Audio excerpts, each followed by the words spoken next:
Nah, satu hal yang ini belum terjadi di 2018. Oke. Di 2018 itu satu set soal yang terdiri misalnya dari untuk yang saintek misalnya ya, matematika IPA, fisika, kimia, biologi, itu kita bisa mengerjakan acak dari mana saja dengan jumlah waktu tertentu. Keuntungannya sistem yang ini adalah orang bisa menginvestasikan kelebihan waktu. Oke. Misalnya, kan setiap orang tidak punya kemampuan yang sama untuk 4 bidang studi ini kan. Iya. Nah, misalnya dia mampu lebih cepat mengerjakan biologi misalnya. Berarti kan ada jatah waktu yang bisa dia save kan. Dia bisa save itu untuk mengerjakan fisika atau kimia yang butuh waktu lebih panjang.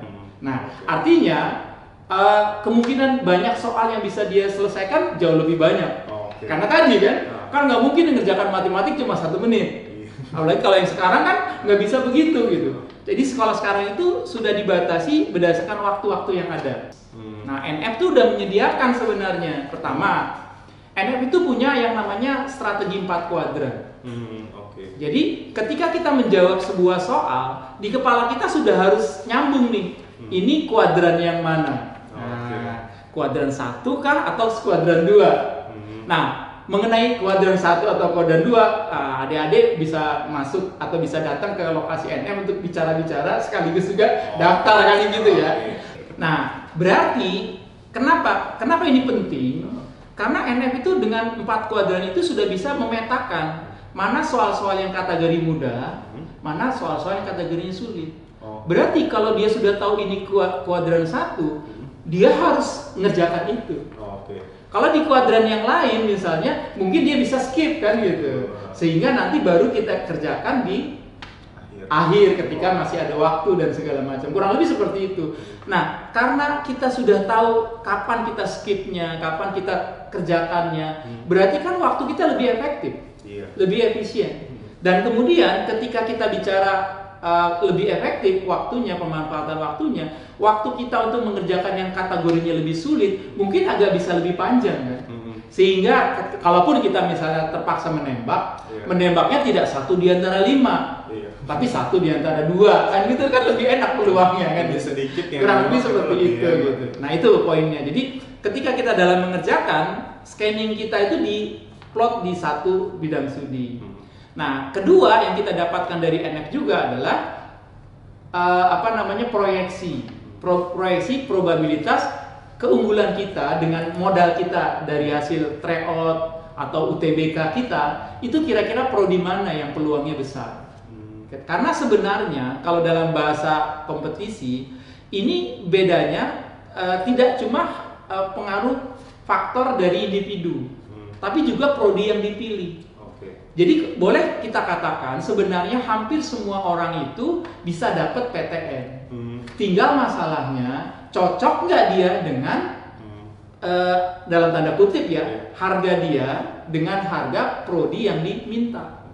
Nah, pengetahuan kita akan minat kita, bakat kita, lalu harga dalam tanda kutip prodi yang kita pilih, di mananya, ya kan, pilihan jurusan apa, universitas yang mana, itu kurang lebih ada di dalam NF, di dalam MPPJ itu. Oke, jadi tadi ya kelebihannya tuh yang NF punya, pertama tadi MBPJ untuk membantu teman-teman mengenali tadi antara kemampuan yang teman-teman punya dengan harga jurusan yang ya sesuai lah dengan kita, dengan kemampuan kita. Sedangkan kalau 4 kuadran tadi untuk mengenali jenis-jenis soal yang ada di SBMPTN seperti itu. Oke, teman-teman, kan dari tadi kita udah dari Kak Dimas dan juga Pak Arief udah ngobrol banyak nih, diskusi banyak hal tentang IRT atau penilaian SBMPTN 2019. Nah, sekarang kita buka nih Pak sesi pertanyaan. Boleh, ada teman-teman yang mau bertanya, silakan aja komen di sini. Mungkin silakan ada yang mau bertanya. Oke, mungkin pertanyaan pertama nih Kak, banyak yang tanya apa sih itu 4 kuadran dan apa itu MBPJ? Apakah cuma NF yang punya? Boleh tolong dijelaskan. Nah, gimana itu Pak? Oke, menarik nih. Jadi gini, dengan pengalaman kita kan dari 83 ya istilahnya, keberadaan kita tuh membantu siswa untuk memahami soal-soal tes masuk perguruan tinggi. Kita kan punya bank soal. Ya, dari bank soal itu kita melakukan klasifikasi dan seterusnya gitu kan. Lalu setiap tahun kita lihat mana sih soal-soal yang frekuensinya tinggi dan seterusnya gitu kan. Lalu secara akademis kita juga melihat mana soal-soal yang kategorinya masuk mudah dan susah. Nah, kenapa disebut 4 kuadran? Kalau kita punya garis lah, anggaplah X dan Y gitu kan. Nah, garis X dan Y itu nanti kita bagi 2. Sisi kanan misalnya mudah, sisi kirinya susah. Lalu atas frekuensinya tinggi, bawah frekuensinya rendah. Berarti kan akan ada 4 garis tuh, ada 4 ruang kan? Nah, ruang pertama yang kita sebut sebagai kuadran 1 tadi, berarti frekuensinya tinggi, soalnya relatif lebih mudah. Nah, kita menguasai ini bab-bab yang di kimia, di fisika, di sejarah, di ekonomi, ada bab-bab yang kategorinya di sini gitu loh. Nah, kalau kita misalnya menemukan soal kategori ini, otomatis ini bisa kita kerjakan mestinya, gitu kan? Karena kan sebenarnya tes itu hanya mengecek apa yang ada di dalam otak kita selama ini kan. Kalau proses itu kita jalani, tentu kita bisa gitu. Kurang lebih seperti itu. Nah, persisnya apa? Ya saya nggak hafal ya. Tapi yang jelas misalnya kalau di kimia stokiometri ada di sebelah kanan atas gitu, kayak gitu-gitu loh maksudnya. Jadi, nah itu di lokasi belajar nanti akan ada penjelasan itu. Walaupun soalnya belum tahu kayak gimana, tapi tema soalnya. Iya. Nah ini pasti ngebahas ini nih, gitu kan. Pasti keluar di kuadran 1 nih. Iya. Oke. Nah tadi apakah NF yang cuma punya yang punya sistem ini cuma NF? Selama ini NF yang pertama. NF yang pertama.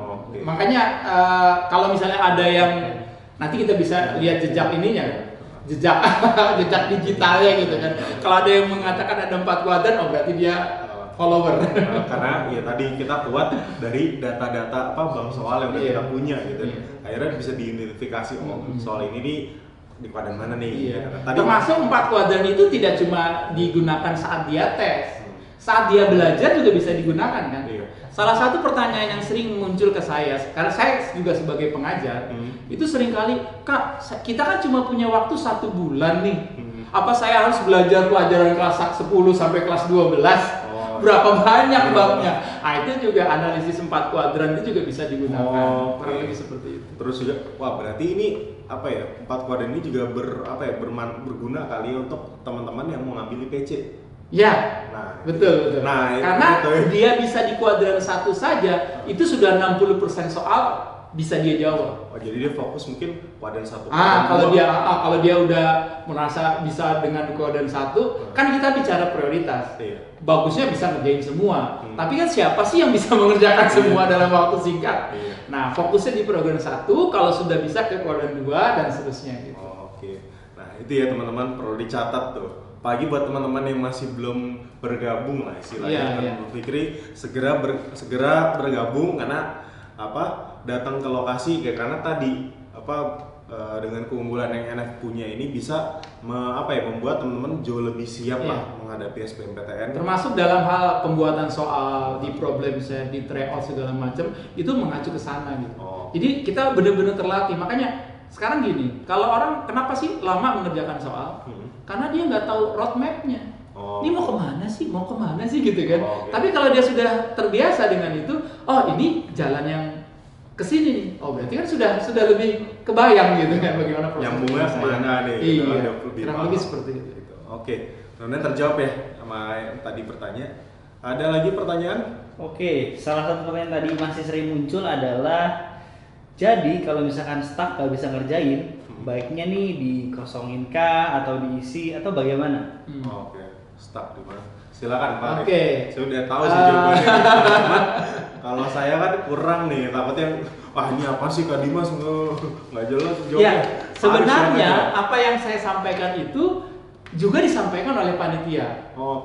Jadi kadang-kadang orang kan suka ngarang dalam pengertian gini. Panitia sudah mengatakan tidak ada penalti, iya kan? Dia masih mengatakan hati-hati, orang nembak tetap ada pengurangan dan seterusnya dalam prosesnya dan segala macam. Lah bagaimana? Masa panitia menyampaikan sesuatu yang keliru gitu loh. Nah jadi saran saya atau yang kita sampaikan kepada anak-anak di NF, memang tidak ada penalti, benar-benar tidak ada penalti. Nah, tinggal masalahnya tentu saja ketika kita stuck nggak bisa jawab, gitu kan? Bukan berarti juga kita kemudian sambil merem kita tulis jawabannya A atau tidak gitu.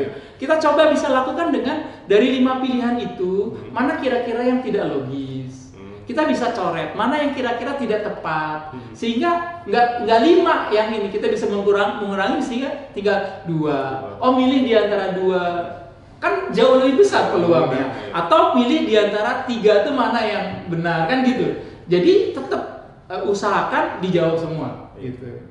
Tapi tentu tidak apa istilahnya kalau orang anak-anak bilang ngitung kancing gitu, jangan pakai sembarangan gitu. Tetap ada proses di mana kita menghilangkan mana yang kayaknya nggak logis jawabannya. Jadi gitu ya teman-teman. Pertama, NF tidak memutarbalikan fakta ya, jangan sampai ya. Karena ya tadi kita cuma meneruskan apa yang disampaikan oleh panitia bahwa tidak ada pengurangan nilai gitu kan. Jadi tadi kalau narik kesimpulan gitu ya Pak dari Pak Arief, sebisa mungkin ketika kita stuck itu kita coba melihat lagi soal dan juga pilihan jawabannya. Kita cari mana jawaban-jawaban yang yang tidak logis gitu atau tidak masuk akal gitu kan. Nanti mungkin dari 5 kita akhirnya bisa mengerucutkan menjadi 2 ataupun 3 gitu kan. Jangan sampai ini menggunakan metode hitung kancing lagi gitu kan. Apalagi ngitung kancing punya temen lagi kan nggak boleh gitu kan. Iya, karena di dalam software itu sendiri tidak dipermasalahkan gitu. Tidak dipermasalahkan mau ngitung kancing atau enggak. Iya, itu nggak peduli gitu. Cuma nanti memang ya kalau ini pembahasan lebih lanjut lah tentang bahwa software ini bisa mendeteksi, tapi bukan itu poinnya kan. Justru kan yang dilihat oleh dalam panitia SBMPTN seberapa yang dia benar dan seberapa yang dia tidak benar atau kosong kan gitu. Ya gitu. Oke, luar biasa. Ada lagi? Oke, pertanyaan dari Aryo Putra _P. Apa materi 4 kuadran masih berlaku di UTBK 2019, Kak? Oke. Silakan. Oke. Kan kalau kita bicara materi yang diteskan, kan seperti saya bilang, panitia itu sudah melakukan prosesnya itu kan panjang. Iya kan? Apalagi bab-bab yang dimunculkan pun ya nggak berubah. Kayak misalnya ada nggak teori baru fisika segala macam, matematika kan nggak ada juga kan. Paling yang agak lebih ini kan kalau yang kelihatannya ke hal-hal yang sifatnya sosial kan. Artinya selama tidak ada perubahan secara apa istilahnya konten utama dari sebuah bidang studi, tidak ada perubahan. Yang berubah ini kan hanya masalah bagaimana dia menilainya. Yang tadinya ada penalti, sekarang tidak ada penalti. Yang tadinya teori klasik, sekarang pakai teori yang lebih modern, kan gitu. Itu jadi tetap bisa berlaku. Selama tidak ada apa ya istilahnya revolusi di dalam bab-bab yang ada di dalam sebuah bidang studi. Siap. Gimana mungkin udah cukup jelas ya. Tadi siapa? Aryo ya. Oke, ada lagi pertanyaan? Sekarang jam berapa sih? Oke, pertanyaan dari Latifah Arum S. Setiap prodi di PTN itu dilihatin nggak standar masuknya untuk nilai UTBK? Kalau kaitannya dengan ini itu tidak ada standar masuk yang spesifik. Kenapa?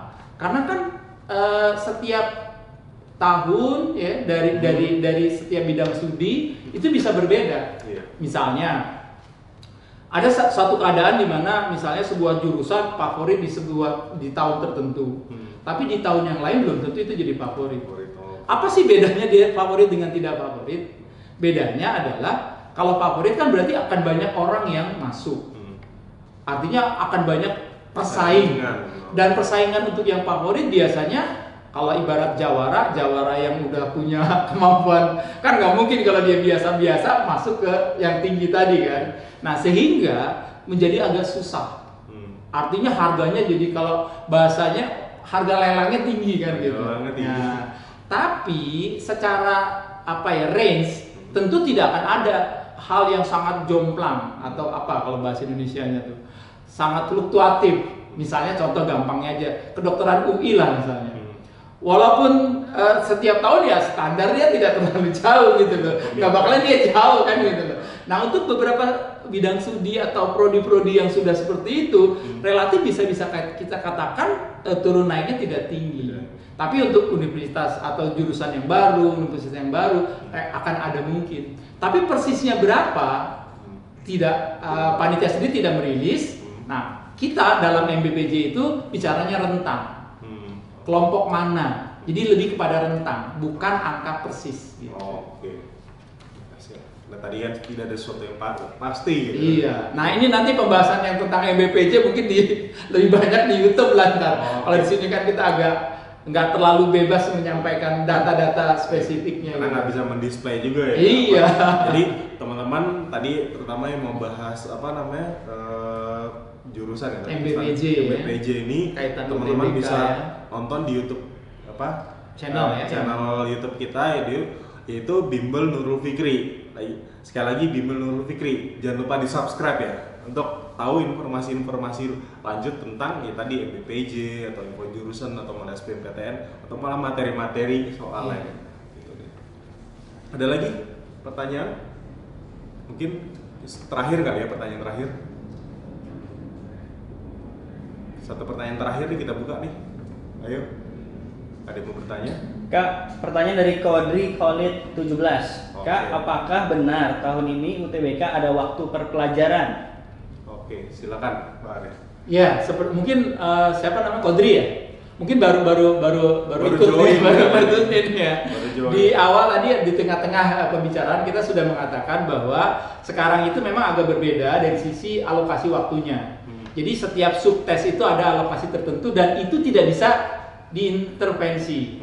Jadi ada waktu misalnya mengerjakan matematika, ada waktu mengerjakan fisika dan seterusnya gitu, sehingga benar-benar istilahnya terisolir. Iya betul.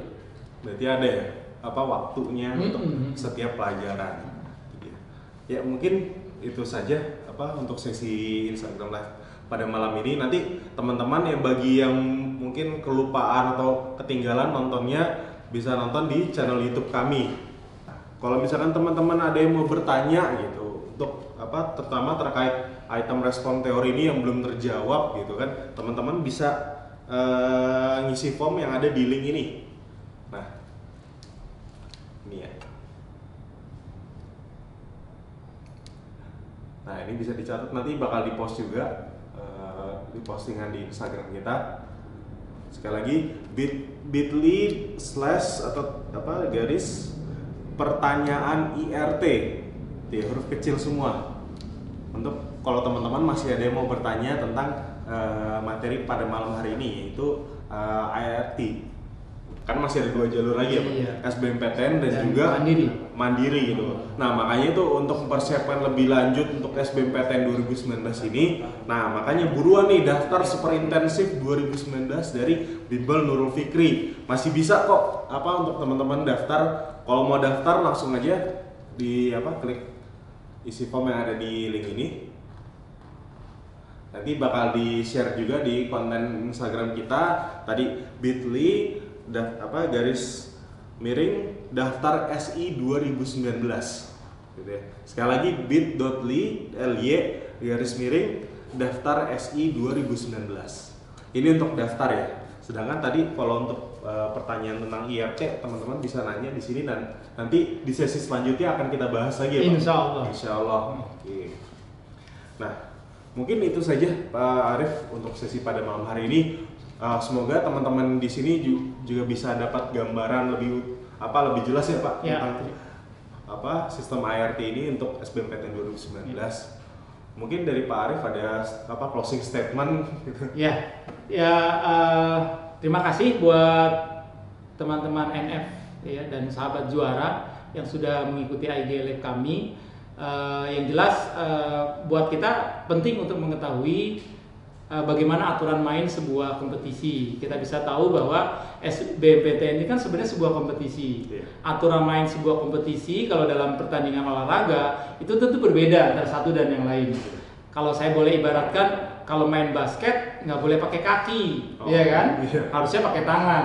Tapi kebalikannya kan, kecuali kiper di pemain sepak bola harus menggunakan selain tangan kan gitu. Nah, pengetahuan akan konsep IRT secara sederhana gitu kan terkait dengan bagaimana sistem penilaiannya itu penting kita ketahui. Inilah menyebabkan kita bisa mengetahui secara tepat. Tadi seperti saya bilang tadi, harga kita dalam tanda kutip ya maksudnya, kemampuan kita seperti apa, dan kemudian kita bisa memproyeksikan probabilitas kita dapat di sebuah PTN besar atau kecil. Itu aja mungkin. Nah, NF menyediakan kedua hal itu. Semoga adik-adik sahabat NF dan teman-teman NF Juara bisa menginformasikan ini kepada yang lain supaya mereka juga mendapatkan kesempatan yang sama. Itu aja dari saya.